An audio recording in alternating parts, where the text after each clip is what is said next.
Hello guys, welcome to our YouTube channel, and today we are going to learn how to add story highlights on Facebook.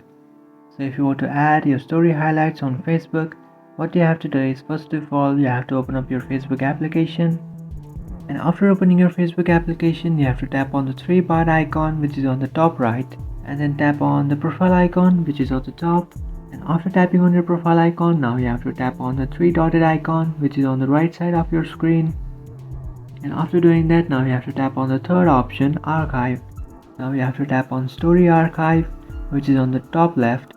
Now what you have to do is you have to select a story that you would like to highlight. Suppose I'm choosing this story. So after choosing a story, now what you have to do is you have to tap on the star icon which is on the top of your screen. And after tapping on that icon, now you have to tap on new feature collection. And after tapping on that, now you can add a collection title.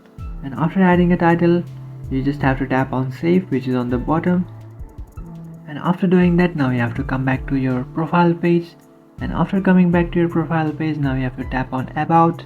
And now if you scroll a bit down, and here in featured you can find the post which you have added. So this is how to add story highlights on Facebook. If you have any doubts, feel free to comment below. Thanks for watching.